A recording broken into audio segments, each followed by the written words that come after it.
nuestro tercer día de actividades del Séptimo Congreso Nacional y Tercer Internacional Justicia Espacial, Sostenibilidad y Género, AMAU 2021, organizado por la Asociación Mexicana de Arquitectas y Urbanistas. Me llamo Claudia Cruz, soy arquitecta de la AMAU y seré la moderadora de esta mesa 5B con el tema Formas actuales de la planeación urbana sostenible, consecuencias y retos. Invitamos al público que nos sigue en redes, que nos envíen sus preguntas a los ponentes por Facebook. Y les recordamos a nuestras ponentes que por respecto a los tiempos de todas las exposiciones son de 15 minutos. Bueno, a continuación daré una breve semblanza de nuestra primera ponente, que es la urbanista Marta Pérez Contreras. Marta es urbanista por la UNAM, con especialidad en gestión y análisis de políticas ambientales, perito en desarrollo urbano desde 2017 y profesora en la licenciatura en urbanismo de la UNAM desde 2019. Cuenta con 21 años laborando en el sector público, actualmente en la Secretaría de Desarrollo Agrario, Territorial y Urbano, la SEDATU, como directora de instrumentos de ordenamiento territorial. Su ponencia es el Sistema Nacional Territorial, Estado Actual y Tendencias. Bienvenida, Marta, muchas gracias. Hola, buenas tardes a todos y a todas. Muchísimas gracias. Es un gusto estar en este Congreso Nacional e iniciaré con la presentación. Gracias. Yo les hablaré del estado actual y las tendencias. Para esto, el análisis está retomado de la Estrategia Nacional de Ordenamiento Territorial y Desarrollo Urbano, que es el instrumento marco de planeación que define las políticas con respecto al territorio. Y bueno, estructuro esta presentación en 4 temas: el sistema natural, el sistema social, económico y de gobernanza, el sistema de asentamientos humanos e infraestructura, las macrotendencias globales de la población nacional. El sistema natural, bueno, está conformado por varios elementos. En este caso, el relieve es como el factor condicionante de las actividades humanas. Con respecto a la conformación geográfica, bueno, México tiene más de 5 millones de kilómetros cuadrados. Está integrado por entidades federativas, por islas, arrecifes, mares y el espacio aéreo, entre otros, con problemáticas diversas. El agua y su distribución inequitativa pues genera un estrés hídrico. Los suelos, estos tienen un proceso de degradación que han impactado estas funciones vitales de los ecosistemas. La biodiversidad. México es un país rico en biodiversidad. Las áreas naturales protegidas, tenemos 182, aunque hay instrumentos que las protegen y las conservan, se requiere mejorarlas y fortalecerlas. Las áreas prioritarias requieren también pues instrumentos que prioricen esta conservación. Con respecto a los usos y aprovechamientos de los recursos naturales, bueno, es fundamental para la producción y sobre todo el desarrollo económico. Con respecto a la vulnerabilidad y el cambio climático, pues han impactado los ecosistemas territoriales y esto pues ofrece un gran desafío. ¿Cuáles son los retos? Incorporar la perspectiva de género en las políticas territoriales y ambientales, fortalecer el papel de las mujeres en la gestión de los recursos naturales, en el ordenamiento territorial y el desarrollo sustentable. También se quiere o se desea promover sistemas agropecuarios polifuncionales, reconociendo que la intervención es fundamental, sobre todo en las mujeres con la producción agrícola. Impulsar este enfoque de género en la búsqueda de la seguridad hídrica a largo plazo. Cumplir también con estos compromisos internacionales respecto a la reducción de los efectos del cambio climático, también con acciones muy sensibles a la desigualdad de género, e impulsar modelos de producción que ayuden al manejo eficiente de los recursos naturales. En el sistema social, económico y de gobernanza, bueno, aquí con respecto al tema de la distribución de la población en el territorio, pues México en 2015 había alcanzado más de 19 millones de habitantes, era el 10º país más poblado en el mundo. En 2020, pues ocupa el 11º lugar y también dentro de las naciones más pobladas. La edad media es de 27 años. También hay una tasa de reducción de la fecundidad. Hay 2 hijos por mujer. Y bueno, también somos un país que está en proceso de transición hacia el envejecimiento. Con respecto a la economía y sus patrones de distribución, bueno, en 2016 México ocupó el 11º lugar en la economía mundial con respecto a la industria manufacturera y el turismo. Con respecto a los derechos fundamentales en el territorio hay varios. Está el derecho a la ciudad, el derecho al agua, a la vida, a la vivienda, a tener un ambiente sano. Y también ahorita, bueno, hace tiempo también está este derecho de los pueblos y comunidades indígenas dentro de todas las políticas que deben tener los organismos y, bueno, las dependencias de gobierno. Con respecto a la vulnerabilidad frente a los riesgos de desastres, bueno, estas están condicionadas por las actividades físicas, económicas, sociales y ambientales, y con un importante énfasis en la gestión integral de riesgos. Con respecto a la gobernanza territorial, bueno, la gobernanza es un tema de distribución de facultades, de qué le toca a cada quien.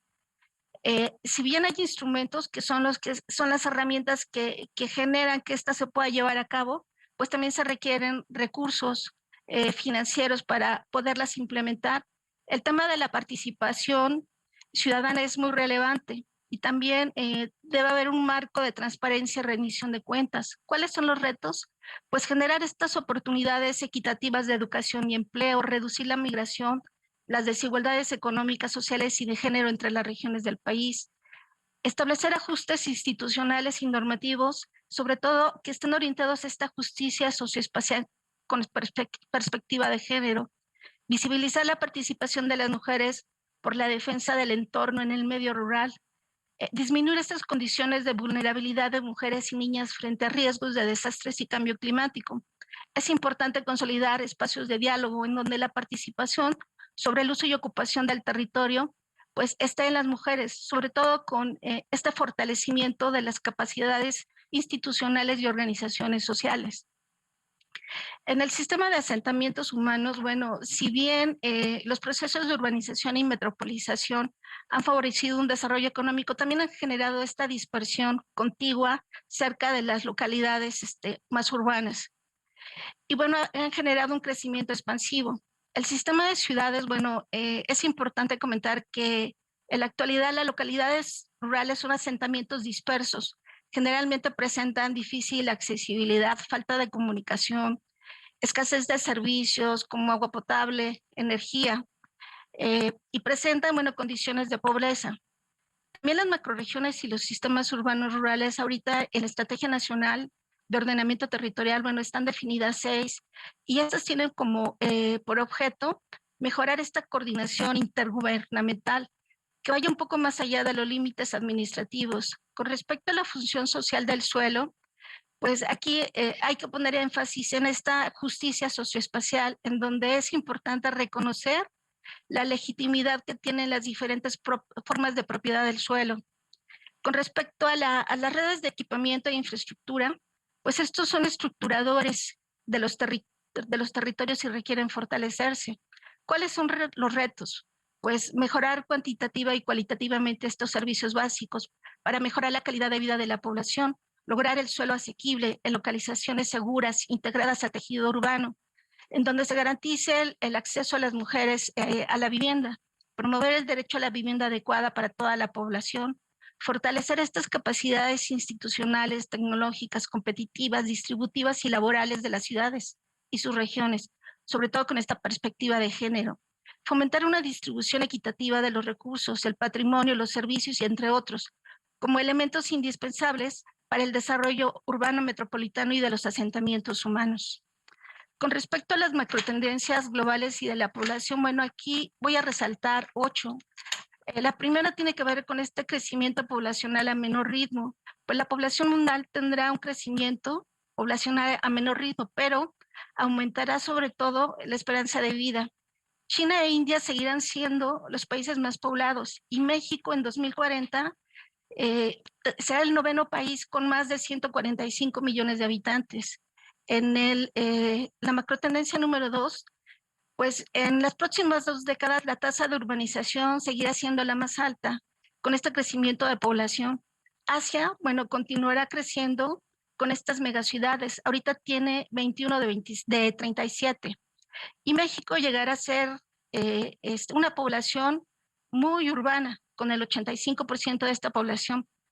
En el tercer lugar está, bueno, hay los fenómenos migratorios. Pues estos se explican a través de los factores económicos de cambio climático, los humanitarios y políticos, pues la migración entre naciones seguirá creciendo. Y México pues presenta estas tasas de migración, pues que provienen sobre todo de América Central, del Sur y del Caribe antillano. 4, pues en el papel de las economías emergentes, pues China sigue siendo el centro gravitacional de la población y de la economía mundial. Se estima que en 2050 México y Brasil asumirán pues un posicionamiento en el séptimo lugar. Número 5, el tema del avance de la cuarta revolución industrial, pues aquí el mundo está inmerso en esta transformación tecnológica. Siguen los cambios tecnológicos como las TICs, la inteligencia artificial, la robótica, la biotecnología. Seguir avanzando el proceso de digitalización universal, el Internet de las cosas. Las ciudades inteligentes, a pesar de tener ventajas, pues también generan una preocupación por el impacto al empleo, a la privacidad y a los fenómenos sociales. La forma de consumir bienes y servicios se seguirá manteniendo. Esto es con el comercio en línea, los pagos en línea, el trabajo a distancia. 6, pues en el mundo existe una crisis global de la disponibilidad de agua, con una desigual distribución generando este estrés hídrico. Por ejemplo, en México hay un poco más de abundancia de agua en el sur que en el norte. En esta escasea mucho. 7, pues en diciembre de 2019 fue identificado el virus SARS-CoV-2, en donde ha habido más de 1 millón de muertes en el mundo con efectos, pues sobre todo devastadores en la economía de todos los países y han repercutido muchísimo más en la población más pobre. No obstante, estas recomendaciones de la OMS para evitar el contagio, como quédate, con estas políticas de quédate en casa, el distanciamiento social, lavarse las manos, pues ponen en evidencia pues, la falta de una vivienda adecuada y sobre todo la vulnerabilidad de las ciudades porque no estamos preparados, ¿no?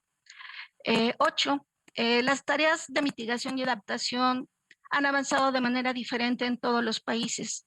El tiempo sigue siendo un factor crucial para poder ir mejorando. Se requiere avanzar en esta transición energética hacia fuentes de energía sustentables y limpias. China, pues es ahorita el líder en energía renovable y México tiene un gran potencial para poder en algún momento seguir impulsando estos sistemas solares fotovoltaicos. Entonces, bueno, estas macrotendencias sí tienen un impacto en todo el territorio de la nación. Las dinámicas territoriales de género. Las mujeres representan el 51% de la población en el país. Más del 35% son propietarias de una vivienda. La adquisición de una vivienda equivale a 3 veces el salario anual de un hombre y 5 el de una mujer. El 32% de los servidores públicos municipales encargados de la gestión territorial son mujeres. Estas mismas son las que presentan un grado de escolaridad mayor que los hombres. Hay un aumento de la jefatura femenina en hogares con rezago habitacional. Por ejemplo, en 2008 se tenía más del 23%, para el 2016 pues ahorita hay un 27%. En 2020 se estimó un promedio de 11.2 mujeres asesinadas por día. Por temor a ser víctimas de un delito, las mujeres dejan de salir a caminar o tomar taxis, 11% más que los hombres. 55% de las mujeres tienen interés muy bajo en la política con respecto al 38% de los hombres. ¿Qué pasa con la calidad agraria y de género? Está integrada por sujetos agrarios, diferenciados en los ejidatarios, comuneros y posesionarios. Actualmente hay más de 5 millones. Las mujeres representan el 29% de esta población total. ¿Qué pasa con la diversidad lingüística y de género? Bueno, también hay una representación mayor de mujeres, con el 51%. De estas, pues aquí hay 2 estados que son Oaxaca y Chiapas, en donde el porcentaje de la población femenina pues es mucho mayor, del 15 y el 13% respectivamente. En el medio rural se estima que viven cerca del 80% de las mujeres indígenas, es decir, que por cada 100 mujeres hay 95 hombres. Sí, en las localidades rurales solo el 13% de estas mujeres indígenas realiza alguna actividad productiva y en el ámbito urbano 18%. ¿Cuáles son estas estrategias vinculadas a la ENOD? Bueno, están vinculadas también con los objetivos de desarrollo sostenible y solamente voy a enfatizar el 5 que tiene que ver con la igualdad de género en el tema de la gestión territorial, el de la propiedad social y la economía. Asimismo, con el objetivo 11 que es ciudades y comunidades sostenibles, también vinculadas con el acceso universal a zonas verdes, a comunidades sostenibles, a la movilidad, ciudades compactas, el tema de la gestión integral de riesgos y de los residuos sólidos. Estrategias y lineamientos, pues están enfocados a generar estos esquemas de ampliación de programas para el financiamiento de vivienda. También hay programas de vivienda para incorporar criterios de género, culturales, equidad, inclusión, accesibilidad a las viviendas. Y también considerar el tema de las desigualdades y violencia de género vinculadas al territorio, sobre todo para equilibrar estas condiciones de participación de la mujer. Finalmente, se requieren estrategias de corresponsabilidad y coordinación.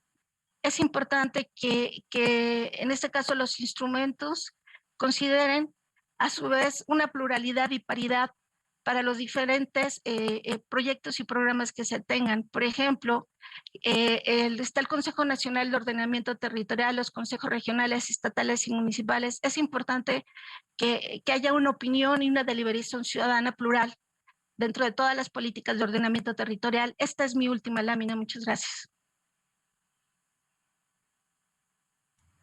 Muchísimas gracias, Marta, por tu ponencia. Damos así la palabra ahora a nuestra siguiente ponente, que es la doctora Claudia Reyes Ayala. La doctora Reyes es arquitecta paisajista, maestra y doctora en urbanismo, profesora de tiempo completo del área urbanoambiental de la Facultad de Arquitectura de la UNAM. Como especialista en gestión de parques urbanos, ha elaborado proyectos para bosques urbanos sostenibles y sistemas de áreas verdes. Actualmente es coordinadora del programa de posgrado en urbanismo de la UNAM y además integrante del Consejo Nacional de Ordenamiento Territorial y Desarrollo Urbano de la SEDATU. La doctora Reyes nos expondrá su ponencia que se titula Retos que enfrenta la gestión de áreas verdes urbanas en México. Bienvenida, Claudia. Estoy lista. Muchas gracias por la invitación. Gracias, Claudia, por la moderación y por la presentación. Voy a iniciar a hablar con un breve resumen de un trabajo realizado a lo largo de muchos años y que me ha llevado a varios cuestionamientos. Mi área de especialidad es la gestión de áreas verdes, específicamente de parques urbanos en México. ¿Por qué es importante para mí empezar a hablar de estos temas como la gestión de áreas verdes? Hablar de gestión es, digamos que una disciplina, un concepto, un tema, un área de trabajo que se ha puesto de moda en los últimos años. Y cuando hablamos de la gestión de áreas verdes, de infraestructura verde o de parques urbanos, yo me pregunto muchas veces qué significa esto de la gestión de áreas verdes, que a veces no lo acabamos de definir. Es importante cuando hablamos de áreas verdes o de parques urbanos, pues pensar que pensemos todos en nuestras áreas verdes. Estos parques urbanos que tenemos en las ciudades hoy en día son el producto de una larga historia. A partir del siglo XIX más o menos se inicia un movimiento en el mundo a partir de la revolución industrial y los grandes problemas urbanos que se empiezan a presentar en las ciudades. Se empieza a presentar una iniciativa por construir parques urbanos en las ciudades. Estos parques urbanos que en México pues tenemos ejemplos como el Bosque de Chapultepec, alamedas, como en algunas ciudades como Guadalajara, Querétaro y Puebla, datan de esas épocas. Es una propuesta urbana para reverdecer las ciudades. Originalmente estos parques urbanos eran vistos como unos jardines ornamentales y recreativos y lo que buscaban era más que nada consolidar y promover valores estéticos y como venía, como este movimiento de enverdecimiento de las ciudades venía de una pérdida de la naturaleza, se crea una visión romántica de la naturaleza y la relación que existía con la ciudad tenía que ver con este regreso a la naturaleza. Esto llevó esta construcción de parques urbanos durante el siglo XIX y la primera mitad del siglo XX, llevó a la necesidad de una reestructuración administrativa. Todos estos grandes parques y parques regionales y locales que se construyeron por todo el mundo, empezaron a ser administrados por los gobiernos municipales y luego por lo que son fueron las delegaciones políticas en la Ciudad de México, que hoy son las alcaldías.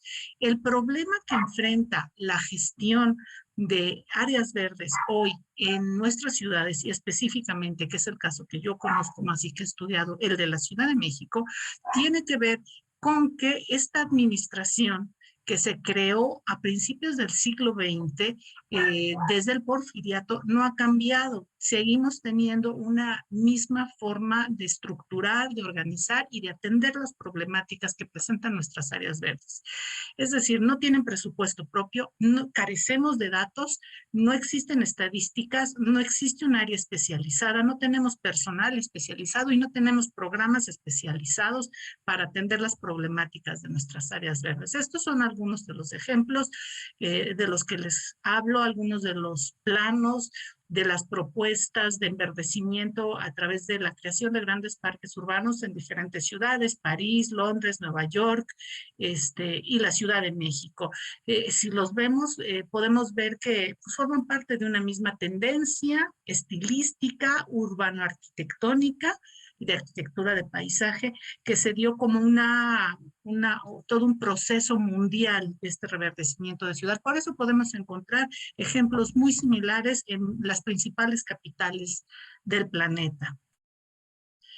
La visión con la que se crean todos estos espacios en ese momento, pues como se trataba de reverdecer las ciudades, recordemos que las ciudades de la revolución industrial estaban muy contaminadas y existían problemas muy, muy serios. Y por eso era importante este regreso romántico a la naturaleza, que de alguna manera pues creó unos paisajes escénicos que son los mismos que tenemos hoy en día en nuestros parques. Se crean estos espacios también pensando en llevar a cabo actividades educativas y recreativas y la convivencia social. Entonces nuestros parques se especializan desde un principio en la recreación y en las actividades deportivas y de convivencia. Hoy en día, esos parques, un siglo después y en algunos casos casi 2 siglos después de haber sido creados, están en nuestras ciudades, se han convertido en unos lugares de gran importancia para la comunidad, pero cuando hablamos de su gestión, enfrentamos también grandes retos, ya que cuando el Distrito Federal en el año 2002 se da cuenta de que las áreas verdes y los parques urbanos deberían de ser atendidos de forma especializada, se hace una reingeniería política y administrativa en la administración pública, y en la Secretaría del Medio Ambiente se crea un área para atender estos parques urbanos. Después viene toda la transformación político-administrativa del Distrito Federal, en la cual fue adquiriendo nuevas funciones y su independencia. Sin embargo,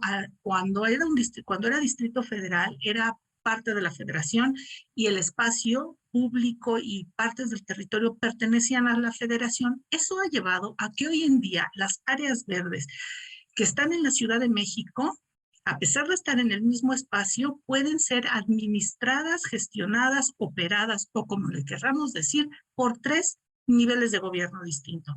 Tenemos parques que son administrados por las alcaldías, parques regionales y locales, como el Parque Cuitláhuac en Iztapalapa, el Parque de los Venados, además de todos los parques de barrio que se encuentran en las alcaldías. También tenemos los parques administrados por la federación, como por ejemplo los viveros de Coyoacán, que su administración es llevada a cabo por la Semarnat, exactamente igual que el Parque Bicentenario, porque fue construido en donde estaba la refinería del 18 de marzo. La federación conservó la administración de estos parques. Y tenemos los parques que son administrados de forma central por la Secretaría del Medio Ambiente de la Ciudad de México, como el Bosque de Chapultepec, San Juan de Aragón y el Bosque de Tlalpan. El que tengamos en la ciudad 3 administraciones distintas para nuestros parques dificulta muchísimo el poder crear un sistema de áreas verdes, una infraestructura verde como se pretende y como es la tendencia hoy en el mundo. Los problemas que tienen los parques urbanos, pues hoy en día, a 20 años de la modificación administrativa que se hizo en el gobierno central, podemos ver que en realidad ha impactado poco y de forma más bien poco estructural, atendiendo poco a los problemas estructurales. Los problemas ambientales que presentan los parques urbanos no han mejorado sustancialmente. Sigue habiendo problemas con todas las apropiaciones indebidas por parte de vecinos, comerciantes, prestadores de servicios, ya que hay vacíos legales muy importantes. Los programas de manejo con que cuentan algunos de las áreas de valor ambiental, que es una figura que se crea justamente en la ley en el año 2002, no han sido actualizados ni modificados, se han aplicado desde hace 20 años siguiendo el patrón de las áreas naturales protegidas, no se han reestructurado metodológicamente y eso pues también se convierte en un problema. Lo que creo yo que tenemos que empezar a hacer es cambiar la visión de nuestras áreas verdes, de todos estos espacios urbanos. La forma de análisis territorial que tenemos es verdaderamente ya obsoleta, basada en un positivismo en el cual fragmentamos el análisis de los problemas. Estas dos imágenes que vemos en la parte de abajo es una planta del bosque de San Juan de Aragón. En la imagen izquierda, por ejemplo, es la disposición de basureros separando basura orgánica e inorgánica. Esa es una visión pues ya bastante rebasada, obsoleta, porque la atención, por ejemplo, a los problemas de desechos sólidos en un área verde sigue atendiéndose desde el punto de vista de la remediación de los resultados, no de la atención de las problemáticas. La imagen del lado derecho es una aproximación desde el punto de vista del impacto ambiental que generan los residuos sólidos y lo que busca también es atender este tipo de problemáticas de una forma pues más a largo plazo, buscando resolver problemas estructurales. Los parques urbanos son lugares muy complejos. Los parques urbanos tienen muchos componentes, ya que son un ecosistema por sí mismo y forman parte de otros ecosistemas, cumplen con funciones ambientales, sociales, forman parte de un sistema urbano, están relacionados con problemas ambientales y sociales y tienen problemas hacia su interior y hacia su exterior en la forma en la que se relacionan con la ciudad. Por eso es muy importante que cambiemos la visión de este gran equipamiento urbano que son nuestros parques urbanos, nuestros sistemas de áreas verdes y pensemos más, dejemos atrás el positivismo y pasemos a pensarlos como sistemas complejos y pensar que atender los parques urbanos y estos equipamientos requiere de transdisciplina, es decir, las disciplinas con las que contamos hoy en día no nos son suficientes. Por eso también es muy importante que quienes nos especializamos en trabajar sobre estos espacios que normalmente hemos sido disciplinas, quienes estamos en las disciplinas enfocadas al territorio, empecemos también a incorporar la visión de la administración pública y de la política pública, porque finalmente ahí es en donde podemos encontrar las respuestas para atender las problemáticas que se encuentran en nuestros espacios. Es importante que entendamos que la gestión de parques urbanos se encuentra condicionada, pues primero por el ecosistema del cual forma parte, por la población que se beneficia, que interactúa, pero que también impacta a estos parques. Los recursos que tenemos para atenderlos, que son siempre limitados por las autoridades que administran la red de parques urbanos, la política pública, ya que es en ella donde se toman las decisiones, y sobre todo la aproximación teórico-metodológica que también tiene un rezago muy importante de cerca de 30 y 40 años.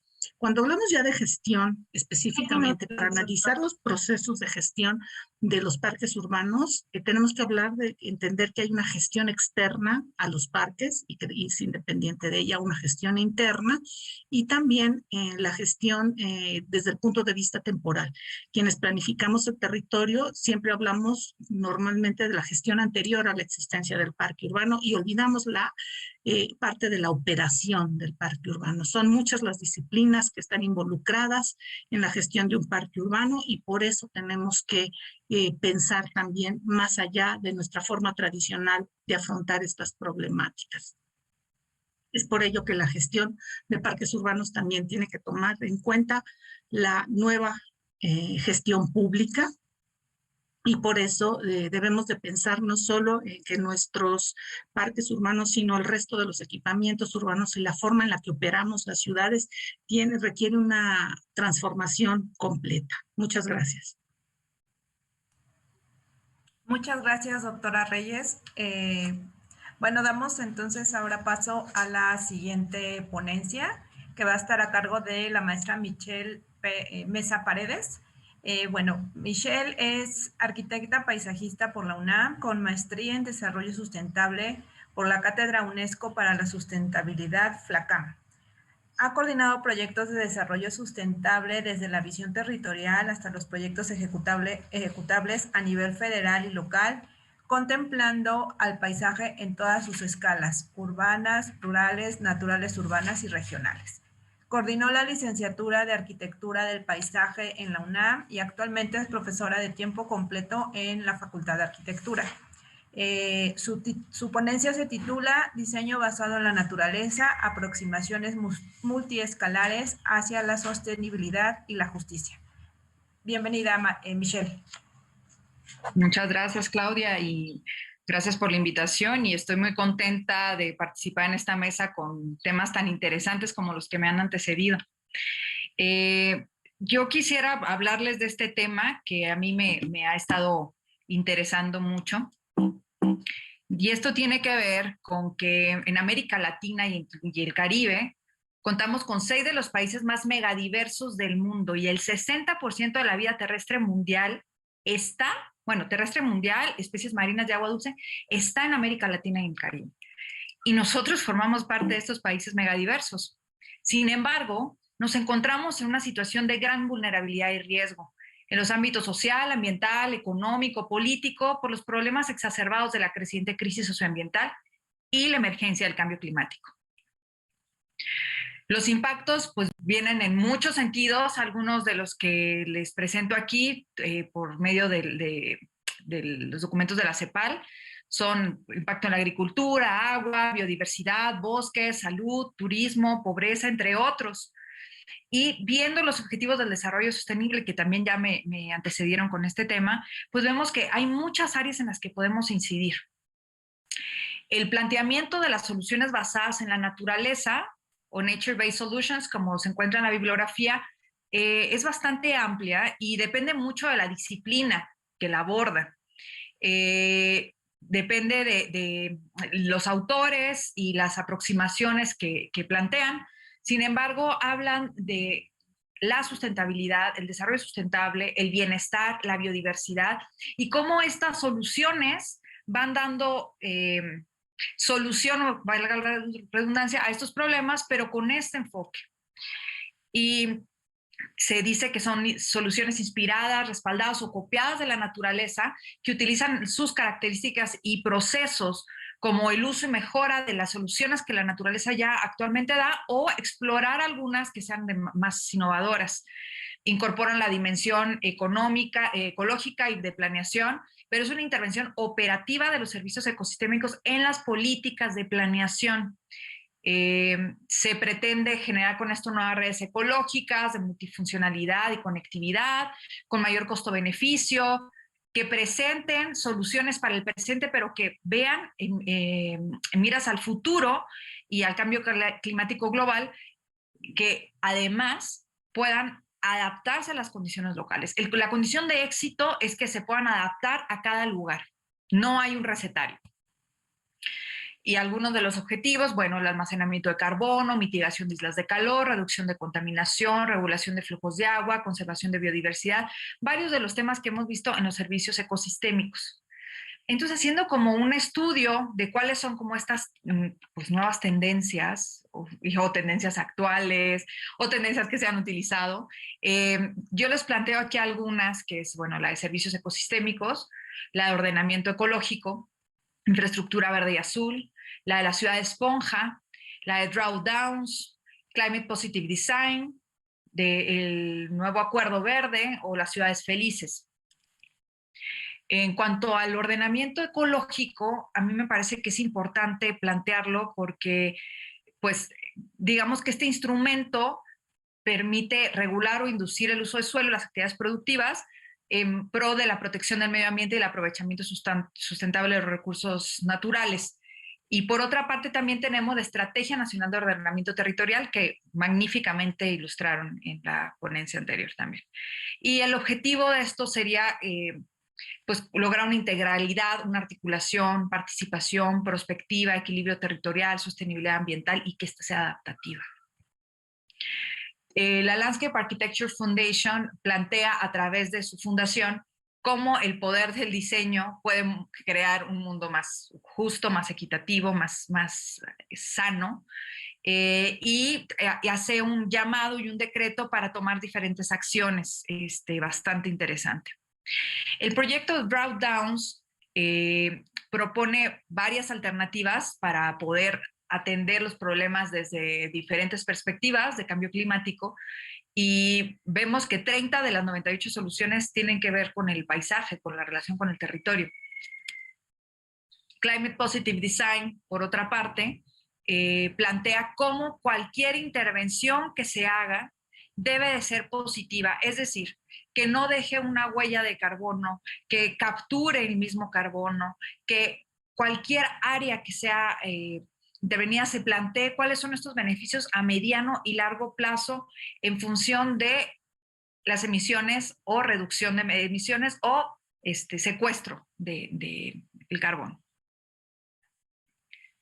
Otra de las posturas que estuve estudiando es la de las ciudades felices de Charles Montgomery, donde ve que las ciudades que son más felices son aquellas que tienen una relación social y positiva de confianza entre la población. Y también marca que las acciones todas van en la misma dirección, la de ciudades verdes, las bajas emisiones en carbono, para llegar a una ciudad feliz. Que la calidad de vida y la acción climática son metas complementarias y lo ilustra bastante bien en su publicación.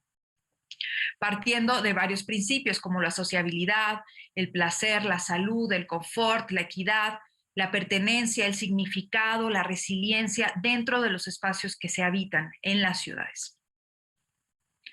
Esta me parece particularmente interesante, que es la de las ciudades esponja, donde la escasez de áreas verdes, la escasez de agua en las áreas urbanas y periurbanas es el principal objetivo.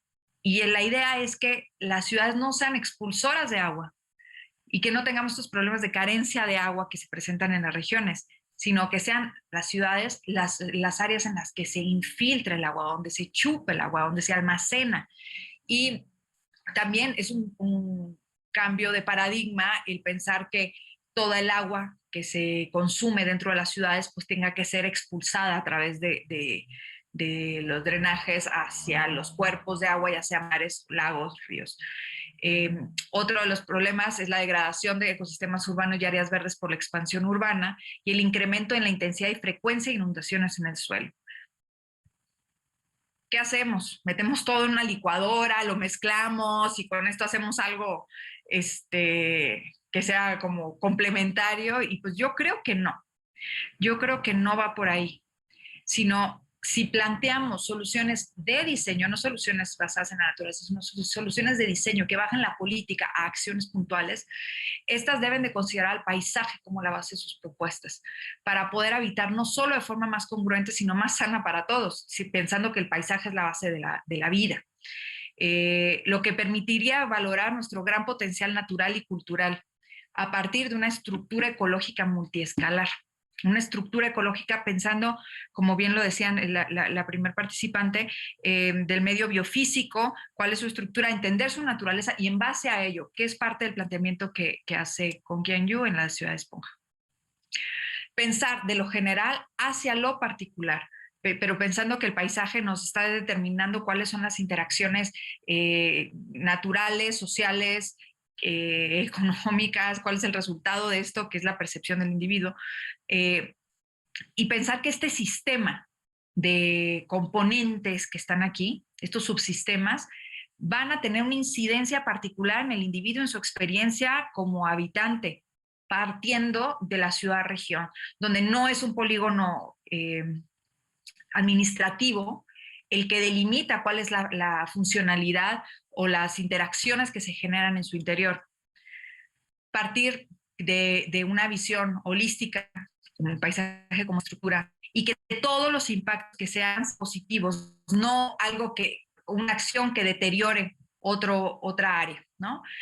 Partiendo de la biodiversidad, y parto de las dos, de la biodiversidad, respetando los ecosistemas y su estructura para poderla incorporar dentro de todos los proyectos, pero también de la diversidad de usuarios, la diversidad de espacios, la diversidad de horarios, la multifuncionalidad que los sistemas deben de tener, esto desde pensando en el territorio hasta un espacio público, la conectividad que tiene que haber entre ellos, la justicia ambiental y espacial, la prevención de riesgos, pensando también a futuro, y las cuestiones que estamos teniendo ahorita de impacto de cambio climático, el bienestar y la equidad. Y estas acciones estarían encaminadas pensando desde la base, que sería la estructura ecológica, que sea biodiverso, que cree nuevas redes ecológicas y redes antropizadas de áreas verdes, pero también redes sociales que se generen entre poblaciones, entre comunidades. La multifuncionalidad y la conectividad, el desarrollo de diseños para el cambio global, pensando en por ejemplo, el low carbon landscape o el cero landscape emissions. Por otro lado, el establecer, recuperar, regenerar los ecosistemas urbanos, regeneración urbana, la reformulación y rediseño de los sistemas de infraestructuras para que éstas tengan un impacto positivo. Y uno de los ejemplos puede ser la de agua, ¿no? El diseño de zonas de infiltración y manejo de agua a diferentes escalas. Y a nivel particular, buscar el bienestar, la socialización, el confort, la equidad, la inclusión, la resiliencia, el significado, la pertenencia, la creación y fortalecimiento de redes sociales y económicas. Y haciendo algunas reflexiones, o sea, a mí Xochimilco es un espacio que me parece emblemático para nuestro país, y estas imágenes me gustaría que se conservaran. Sin embargo, a partir del sismo del 2017, digamos que se visibiliza más el riesgo en el que está. Ahora, varias de las zonas que están en el área patrimonial están en riesgo por fracturas, por la incidencia tectónica, y pues vemos algunas partes de los desastres que pues, tuvimos oportunidad de visitar. Por otro lado, este espacio en Wilderness Waterway, cercano a Houston, es una estructura también con un cuerpo de agua importante, en una zona pantanosa, una zona con flujo de agua muy importante, que fue planeada en los 80s, con un impacto, la verdad es que visual importante, y no lo digo peyorativamente, me parece que es un espacio bastante utilizado.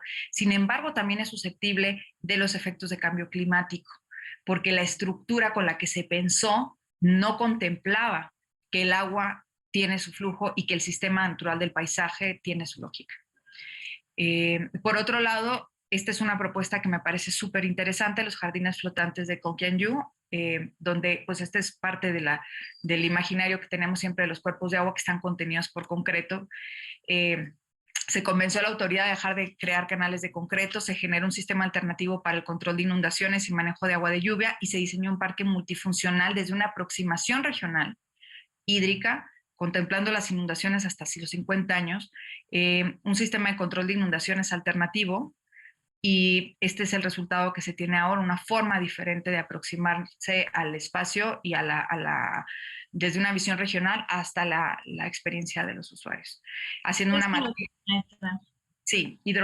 matriz hidrológica de vegetación y de usuarios, Y este es un ejemplo de algo que están haciendo en universidades en Estados Unidos, donde ya cada una de las acciones tiene un objetivo más allá de la estética, como también se mencionaba antes. Es la captura de agua, la infiltración, todos los beneficios que cada una de las intervenciones debería de tener.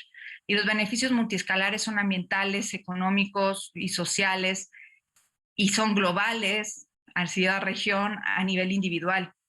Me parece importante resaltar esto, porque en función de las decisiones que tomemos, podemos definir cómo es que se va a vivir. Y se debe dar solución, desde mi punto de vista, de forma multiescalar, interdisciplinariamente, desde la sustentabilidad, la justicia social y la equidad socioecológica, para desarrollar proyectos que sean traducidos a estos espacios habitables, que promuevan la conservación, la protección, la subsistencia económica y alimentaria, que respeten y articulen los valores naturales y culturales del paisaje y se continúe teniendo un desarrollo económico. El diseño puede fomentar un impacto climático positivo o contribuir a la crisis global, fragmentar sistemas ecológicos, sociales o unirlos, promover uno o múltiples usos. Y así también dice Charles Montgomery, un espacio público es un motor que puede establecer o romper las relaciones sociales. Pueden unir a las personas en convivencia o separarlas. Y con esto termino mi intervención. Muchas gracias. Muchas gracias, Michelle.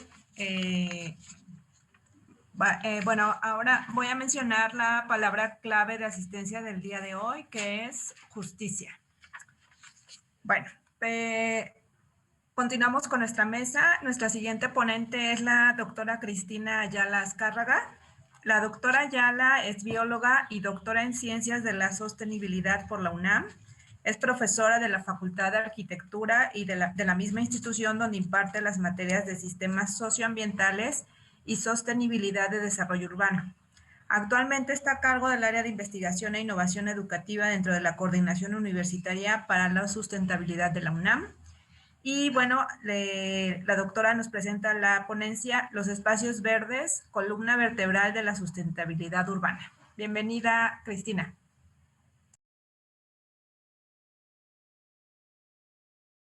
Muchas gracias a ustedes por la invitación. Ya estoy compartiendo, ¿cierto?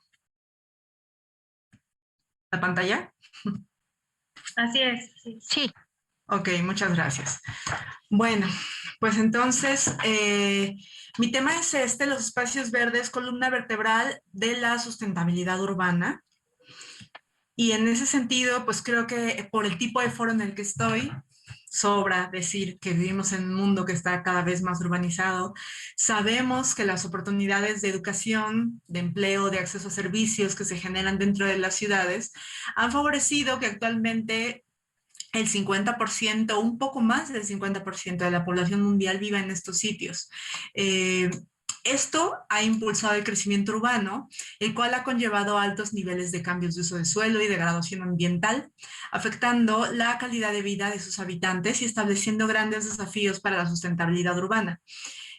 Para poder entender esta idea, para poder entender el por qué hablamos de que las áreas verdes son parte fundamental de la sostenibilidad urbana, es por lo tanto necesario entender, replantear nuestra concepción de sustentabilidad, dejando de lado esta visión simplista, ya anticuada, de que la sustentabilidad es este punto donde se unen estos tres factores, ¿no? El social, el ambiental y el económico, y a partir de la unión de estos tres elementos, entonces en ese punto se encuentra la sustentabilidad.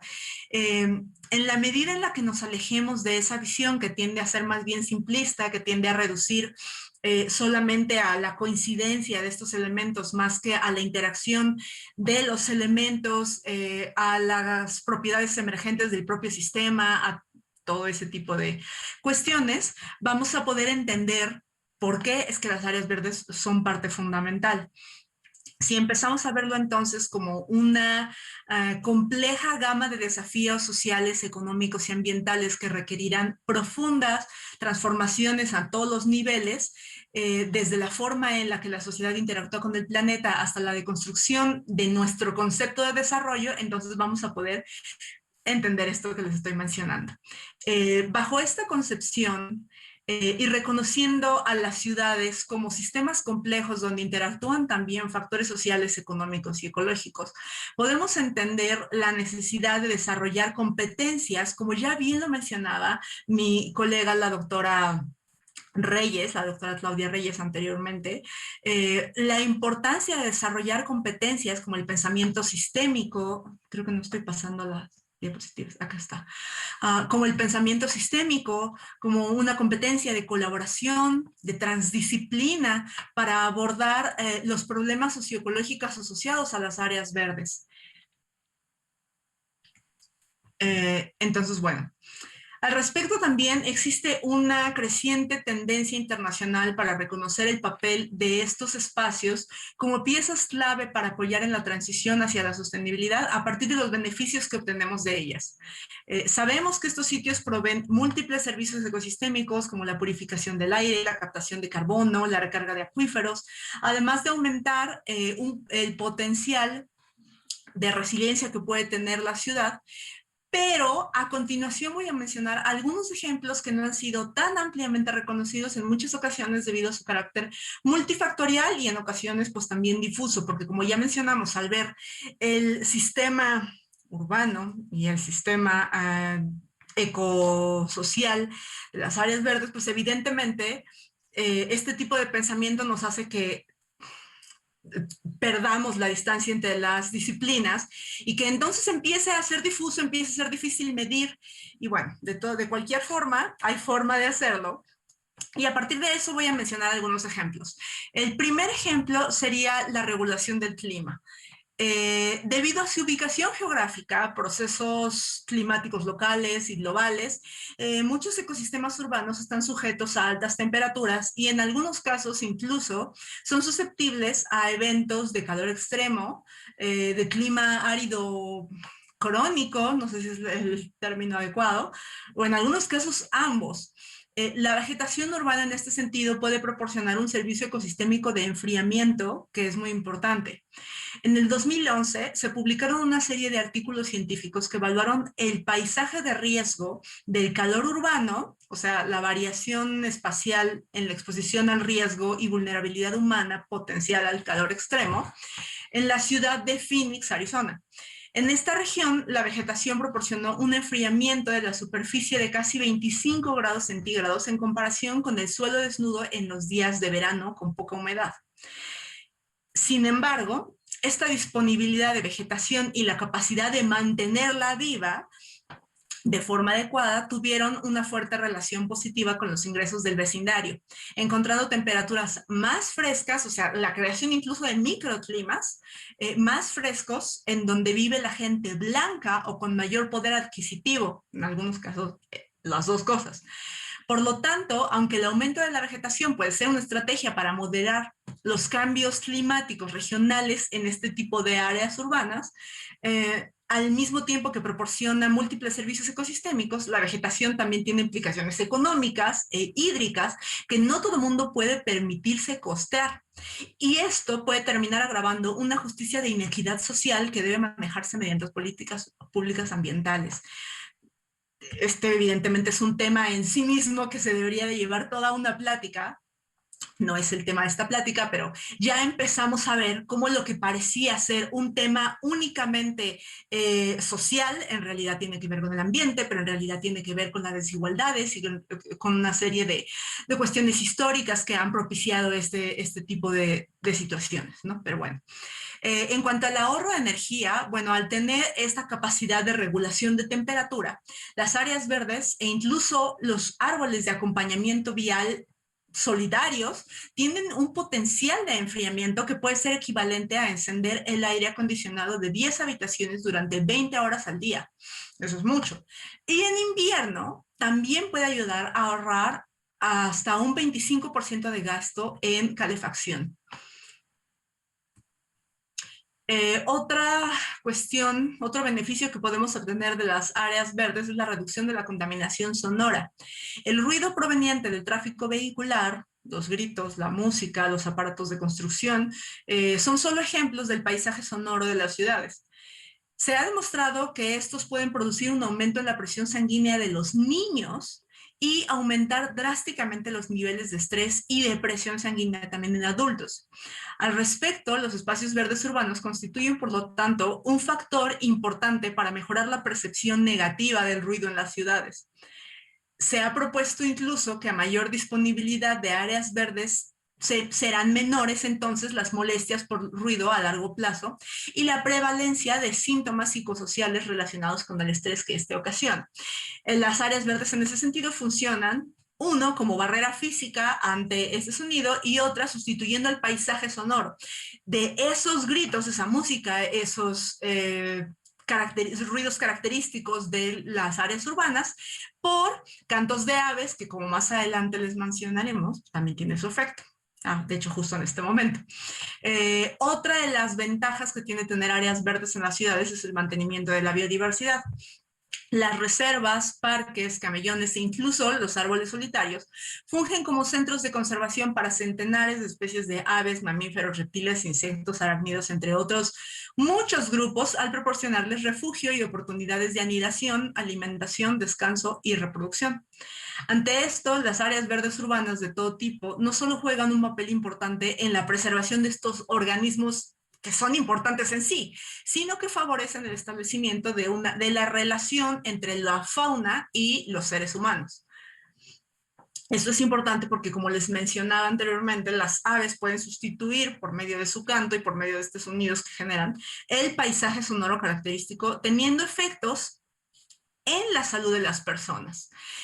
Esta es una de las cosas sobre las que más evidencia científica hay, aunque también es evidencia pues, que obviamente es muy difusa porque de la misma forma pues, las enfermedades son multifactoriales, no podemos decir únicamente que tienen que ver con la falta de espacios públicos o con la falta de áreas verdes, pero hay mucha evidencia cada vez más acumulándose al respecto de el papel de estos espacios como promotores de salud pública.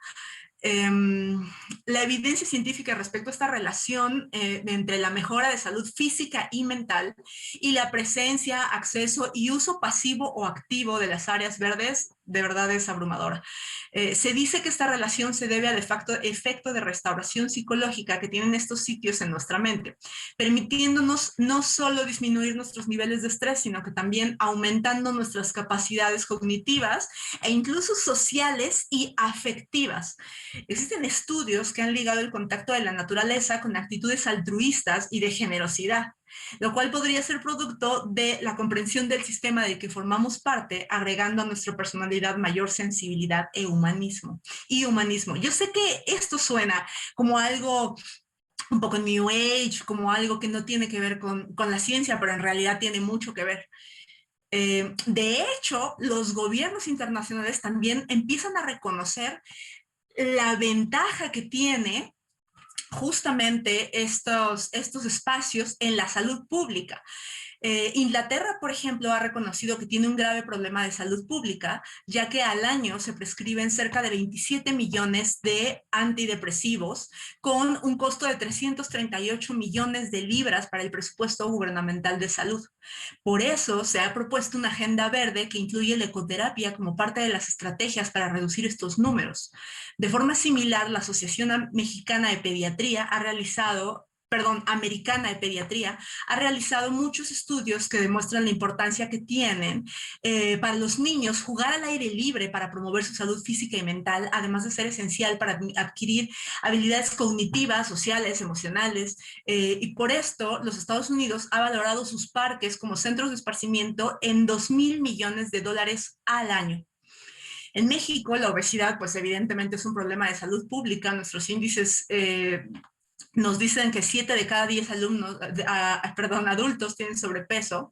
Y aunque estas enfermedades, de nuevo, son multifactoriales, la Encuesta Nacional de Salud y Nutrición ha dicho que uno de los principales factores que hace que México tenga este papel tan relevante dentro de estas estadísticas internacionales respecto a la obesidad es el creciente sedentarismo, y estos datos son antes de la pandemia.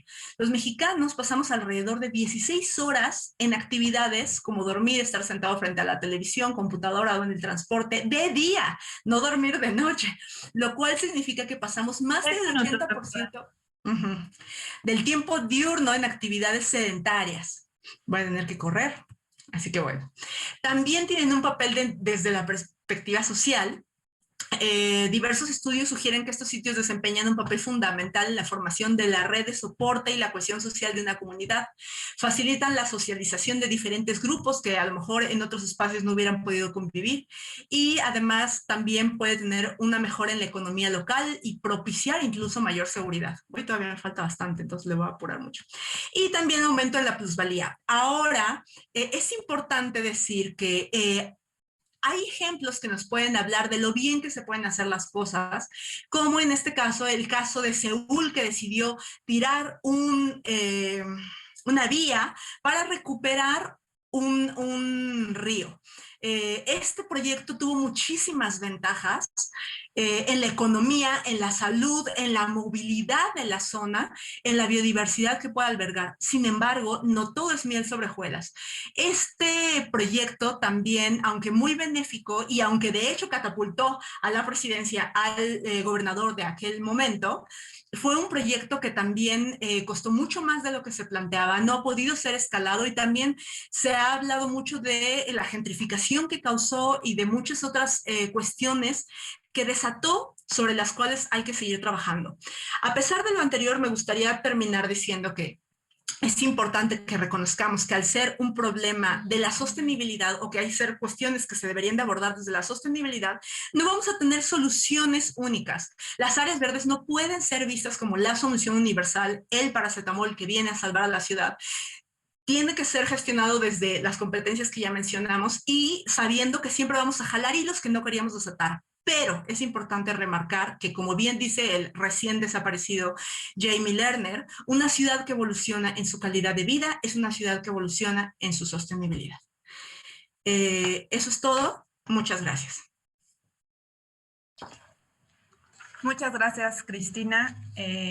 Bueno, pues para cerrar estas ponencias de esta mesa, presentamos a la urbanista Viviana Colella. Viviana es licenciada en urbanismo y arquitecta. Su tesis de doctorado en urbanismo estudia las transformaciones recientes en el hábitat residencial. Se desempeña como directora de la licenciatura en urbanismo de la Universidad Nacional de General Sarmiento en Buenos Aires, Argentina. Es investigadora docente en la misma institución, donde ha desarrollado diversos trabajos de formulación y evaluación de instrumentos de planificación urbana. Es integrante fundadora de Conurba, colectivo que brinda asesoramiento técnico a organizaciones sociales y comunitarias en relación al hábitat popular. Ella nos presentará su ponencia, que se titula Desigualdades urbanas en tiempos de pandemia. Bienvenida, Viviana. Buenas tardes a todas y todos. En primer lugar, quería agradecer a la organización y a Claudia por el acompañamiento, además de la presentación de ahora, y el acompañamiento de estos días previos. Voy a presentar algo que estuvimos trabajando muy recientemente con un gran grupo de investigadoras e investigadores docentes de distintas universidades del área metropolitana de Buenos Aires. Durante el año pasado estuvimos trabajando sobre la caracterización de las condiciones de vida de quienes habitan los barrios populares del área metropolitana de Buenos Aires en el marco de la pandemia, y en particular en relación a las medidas de aislamiento social preventivo y obligatorio, o ASPO, que es una serie de medidas que reglamentó el gobierno nacional, que se iniciaron en marzo de 2020, que suspendieron las clases de todos los niveles educativos, que ponía límites en la movilidad de la población, salvo que se tratara de trabajadoras y trabajadores esenciales, que no permitía el uso del transporte público, una serie de medidas que restringían mucho el desplazamiento de la población. El objetivo del trabajo fue generar recomendaciones a quienes toman decisiones en distintos niveles de gobierno, y trabajamos conjuntamente con funcionarias, funcionarios públicos, representantes. Si quieren les voy avisando cuando pasamos de diapositiva, de referentes de organizaciones sociales y comunitarias. En ese marco, dentro de la universidad, trabajamos una serie de ejes: trabajo y empleo, economía social, género, salud, capacidades estatales y seguridad, y en particular nosotras y nosotros trabajamos sobre el eje de hábitat. En ese sentido, bueno, primero quería presentar el área metropolitana de Buenos Aires, o AMBA, que está compuesta por la ciudad de Buenos Aires y 24 municipios de la provincia de Buenos Aires. Los que vemos en color más oscuro están marcados todos los barrios populares o asentamientos informales, no sé si allí se los conoce mejor con ese nombre, que para el año 2018, cuando se realiza el Registro Nacional de Barrios Populares, en esta zona había alrededor de 1.100 barrios donde residían más de 430.000 familias en condiciones de alta precariedad. Para comprender la escala de la problemática a nivel de nuestro país, quisiera sumar que este número de habitantes es similar a la población total de la ciudad de Córdoba, que es el segundo aglomerado del sistema urbano nacional. En la siguiente diapositiva podemos ver en particular vemos a la derecha dentro del área metropolitana de Buenos Aires, un área en particular sobre la que estuvimos trabajando dentro de la universidad. Cada una de las universidades trabajamos con recortes territoriales diferentes, y en nuestro caso, como decía, trabajamos sobre un recorte territorial en el borde de 3 municipios, José C. Paz, Moreno y Pilar, donde se condensaban 14 barrios populares en una zona próxima a nuestra universidad. El área de estudio entonces es una zona de borde urbano, donde termina la mancha urbana, y además de fronteras administrativas entre estos 3 municipios, y alejados además de los centros urbanos de cada uno de esos municipios, que es donde se concentran las clases medias y medias altas, donde se concentran las actividades de servicios y comercios, donde se concentran los equipamientos urbanos, y además las áreas que son únicas áreas que están cubiertas, digamos, por las redes de infraestructura de agua, cloacas. Es decir, esta es una zona donde no encontramos nada de esos. En particular, encontramos barrios populares con tenencia formal o informal de la tierra. En estos 14 barrios en los que estuvimos trabajando, viven aproximadamente 15.000 personas en una superficie de 132 hectáreas, y la mayor parte de los barrios de Pilar y de Moreno se iniciaron a fines del siglo XX, y están en un estado mayoritariamente consolidados. Por otro lado, digamos, los barrios de José C. Paz son mucho más recientes, son ocupaciones informales muy recientes, sobre todo entre los años 2009 y 2013 se dieron en relación o traccionados, mejor dicho, por la construcción de una política de vivienda social. En la próxima quería presentar solo algunos de los resultados que encontramos trabajando, como decía, sobre estos barrios, a partir de encuestas que hicimos a referentes barriales, referentes territoriales y a vecinas y a vecinos. En particular, lo que encontramos es que solo en 2 de los barrios que estudiamos la cantidad de familias se mantuvo estable y no se verificaron grandes cambios. Y nosotros encontramos transformaciones muy relevantes en este último año largo.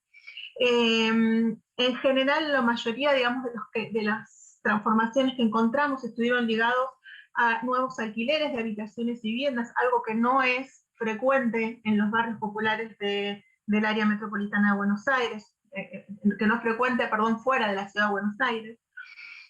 Una construcción de nuevas unidades en los mismos lotes donde ya había vivienda, la migración de familias de otros barrios hacia sus barrios de origen, fundamentalmente vinculados a situaciones de violencia de género, el regreso de jóvenes también a sus barrios de origen por la imposibilidad de continuar alquilando en otras áreas. Y sobre todo en lo que eran las ocupaciones informales más recientes, nos encontramos con subdivisiones de los lotes existentes y la extensión de nuevas parcelas en zonas inundables y en áreas abiertas que estaban originalmente destinadas a espacios verdes. Finalmente en la zona también se dieron intentos de nuevas ocupaciones informales que fueron rápidamente desalojadas por las fuerzas de seguridad y los gobiernos locales. En la siguiente diapositiva, en particular quería detenerme en 3 cuestiones que fueron destacadas en las encuestas que hicimos como las 3 cuestiones más relevantes que pusieron límites o dificultades a cumplir las medidas de aislamiento para quienes habitan esos barrios, que en particular tenía que ver con el acceso a los servicios de redes urbanas, el acceso a alimentos y el acceso a los espacios comunitarios. En la siguiente, entonces, iniciando por el acceso a los servicios urbanos, quería contar algunos de los datos que fuimos encontrando en relación, como decía, a las medidas de aislamiento. En estos barrios el 70% de las familias accede informalmente a la red de electricidad. Es decir, están conectados, cada familia hace una conexión a la red, en general la red de iluminación pública.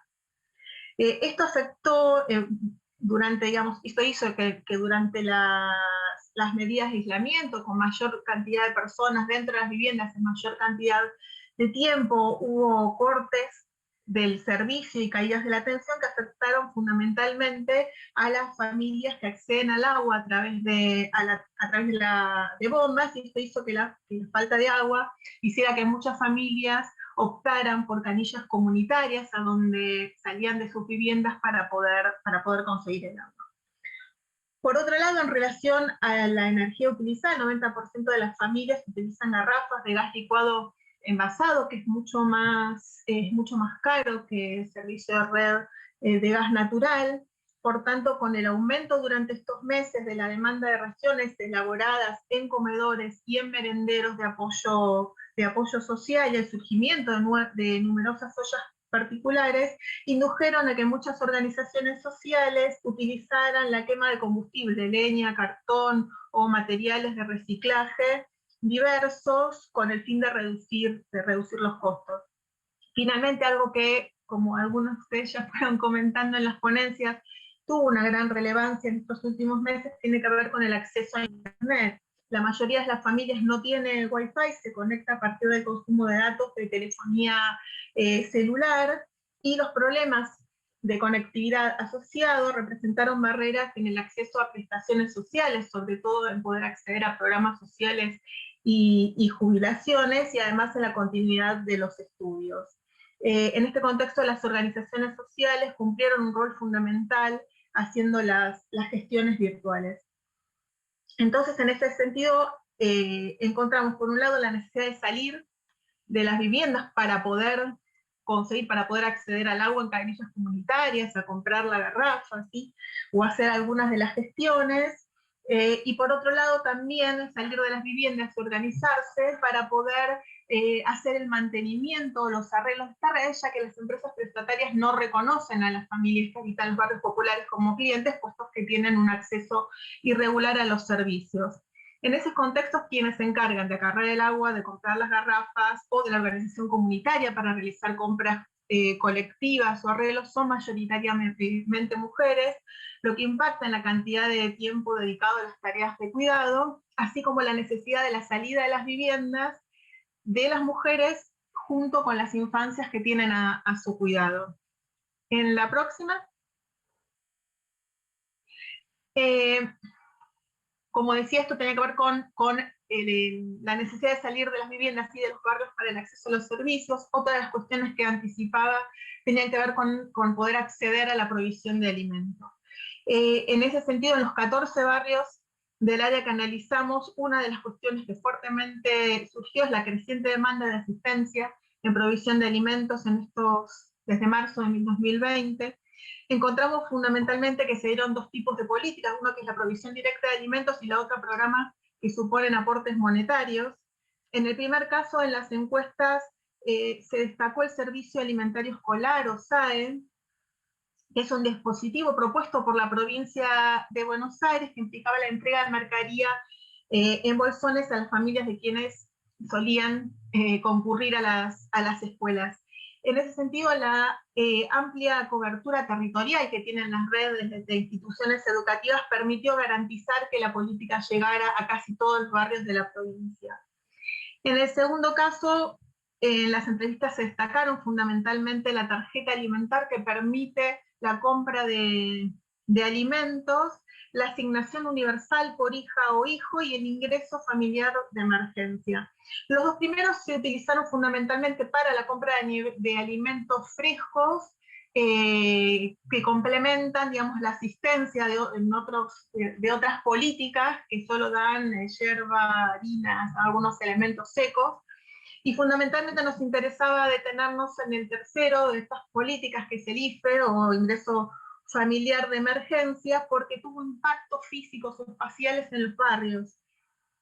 Como fue una asistencia, y recalco en la palabra asistencia, que duró solo pocos meses y sabía anticipadamente que iba a ser temporal, entonces en general fue un aporte que utilizaron las familias para iniciar emprendimientos. Surgieron muchos kioscos, lugares de comidas, lo que cambió, digamos, el paisaje de estos barrios.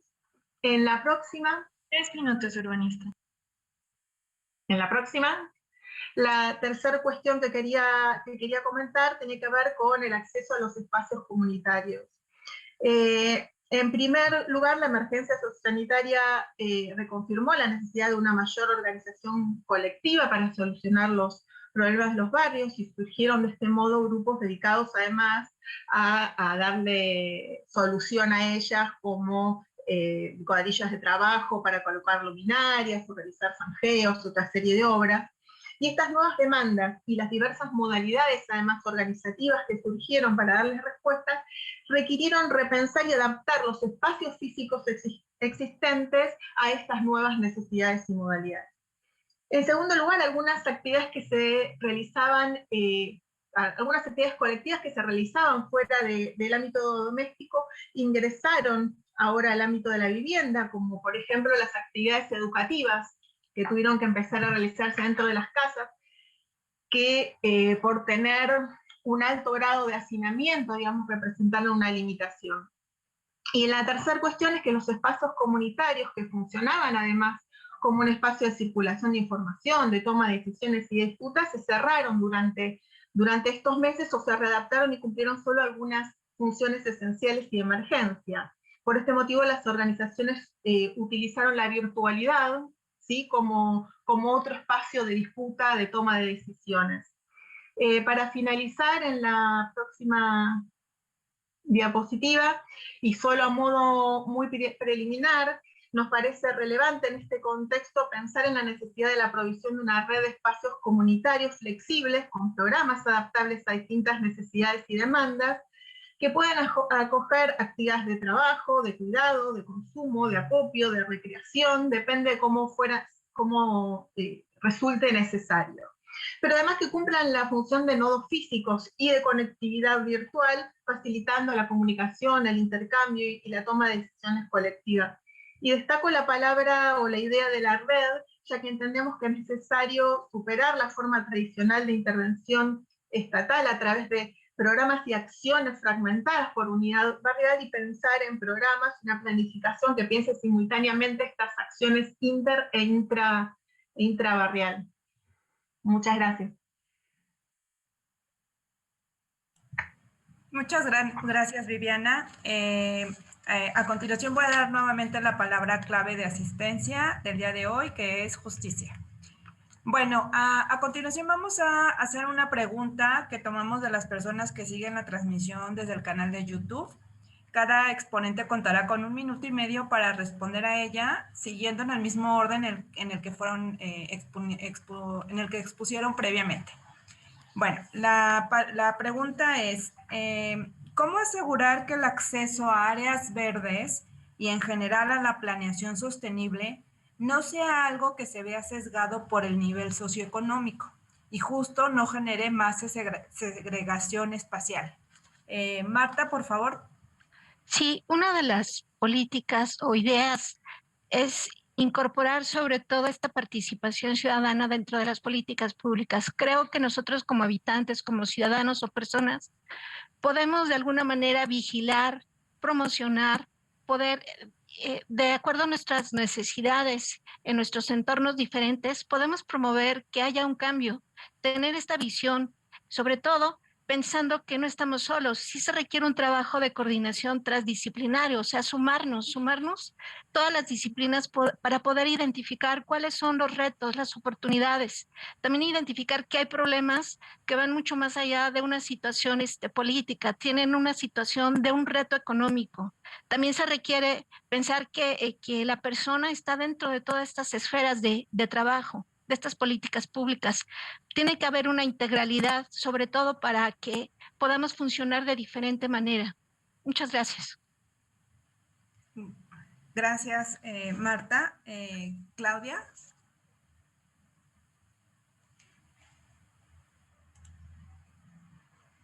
Sí, bueno, yo también creo que es muy importante que seamos realistas. Sí, o sea, normalmente de las disciplinas de las que nosotros partimos, yo como arquitecta paisajista, urbanista y desde las ingenierías y la arquitectura, normalmente pensamos en el territorio, en su diseño y en su realización, pero somos poco realistas con lo que ocurre en las ciudades. Entonces, es un hecho que las ciudades se polarizan y se segregan y que hay una inversión pública completamente diferenciada en las diferentes áreas. Entonces, esto requiere una visión también desde la administración pública y hacernos conscientes de que hay una inequidad entre la atención que se da a las áreas sociales distintas, ¿no? Ahora sí que directamente entre ricos y pobres. Evidentemente, las zonas mejor servidas, con las mejores infraestructuras y equipamientos, no son precisamente las que los requieren. Entonces, sí hay que exigirlo, más allá de la buena voluntad, sí se tiene que exigir que haya una redistribución del presupuesto público para atender a las zonas que más lo necesitan. Y eso viene de las finanzas urbanas, la redistribución de la riqueza en la ciudad. Ok, muchas gracias, Claudia. Michelle.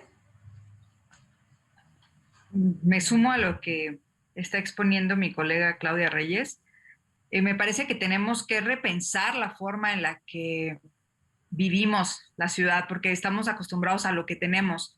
Y viendo el espacio abierto que existe en las ciudades, sea de las zonas que sean, la mayor parte del espacio abierto está dedicado al vehículo.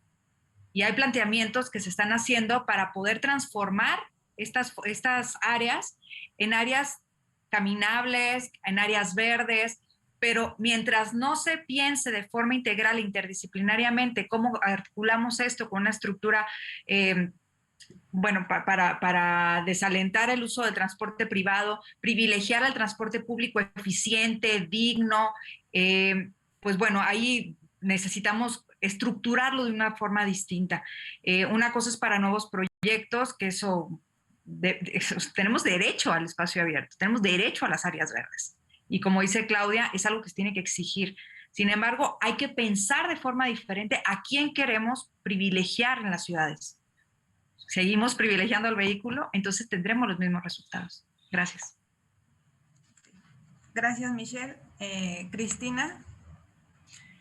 Bueno, siguiendo con lo que han dicho todas mis compañeras y con un punto que tocó en su conferencia la doctora Claudia, me parece muy importante también definir lo que es un área verde y la cantidad, o sea, hacer una geografía de las áreas verdes que existen a las que realmente puedan accesar las personas. Mi tesis de doctorado justamente trató de decir, vamos a ver si la geografía y los datos que responde, que promueve, digamos, la Ciudad de México o que presume, porque presume que tenemos alrededor de 14.1 metros cuadrados por persona, coincide con las áreas verdes que las personas pueden visitar. Porque una cosa es que exista un panteón al lado de tu casa, del cual pues puedes limitadamente hacer uso, o un camellón que está enfrente de la avenida a la que tú no tienes acceso porque esa avenida es de alta velocidad o algo así, a un parque del que sí puedes... del que sí puedes usar, ¿no? Entonces, habría que empezar por tener datos, tener estadísticas para poder hacer diagnósticos que nos permitan saber dónde estamos, cómo estamos, si realmente la gente los puede usar y si no los puede usar. Por otro lado, la calidad de estos espacios, o sea, tampoco un área verde automáticamente te da beneficios. Dependiendo de las áreas verdes, de su mantenimiento, de su infraestructura, podría incluso causar molestias, podría ocasionar percepción de inseguridad, a la larga inseguridad, una serie de conflictos. Entonces, tendría que ver todos estos datos pues unificados, digamos. Es muy difícil, es muy oscura encontrar este tipo de información, cada quien tiene sus propios datos, para poder, bueno, empezar por ahí, para ver cómo vamos a poder gestionar, ¿no? Creo que sí nos un pasito más hacia atrás. Okay. Gracias, Cristina. Y bueno, finalmente, Viviana. Y diría dos cuestiones. Una, retomando lo que decía al finalizar Claudia, y que, bueno, que otros países latinoamericanos como México, Colombia, Brasil nos llevan muchas décadas, es pensar que cuando hablamos de urbanismo hablamos de diseño y también instrumentos ¿no? de planificación, digamos, de instrumentos de gestión del suelo, que nosotros estamos recién empezando a caminar por allí, y que eso nos permite una redistribución, como decía, mucho más equitativa. Creo que también nos permite pensar a futuro escenarios que al menos podamos manejar, digamos, diría no solo la redistribución de plusvalía, sino también evitar procesos de gentrificación. Y por otro lado, diría que tiene que ver con pensar participativamente en los programas, en los lugares, en las zonas de la ciudad donde yo suelo trabajar, que están más vinculadas al hábitat popular. Los espacios abiertos terminan siendo espacios a ocupar irregularmente. Entonces, cómo pensar esos espacios, cómo llenarlos de actividades que sean relevantes para quienes habitan en ese lugar y para que ayuden a mejorar la calidad de vida de quienes viven, y pensarlo también desde una perspectiva de género, porque si no solo se ponen canchitas de fútbol que son apropiadas solo por parte, digamos, de quienes viven en los barrios. Bueno, no me quiero extender más, pero me parece que esas dos cuestiones sobre todo. Ok, muchísimas gracias. Bueno, pues con esto damos por concluida nuestra mesa. Les agradecemos a cada una de nuestras ponentes su tiempo y bueno, todas sus presentaciones, todas bastante interesantes y que bueno, sin duda nos dejan pensando en muchas cosas hacia la sostenibilidad, hacia el urbanismo y hacia lo que nos toca hacer, ¿no? También a nosotros como parte de este planeta Tierra, ¿no? Bueno, y también agradecemos a todos los que siguieron la transmisión y también agradezco a Aura González, que fue nuestro apoyo en la moderación. Muchas gracias, Aura, también. Y los invitamos al siguiente evento que aparecerá en su pantalla, la mesa 6, tendencias a las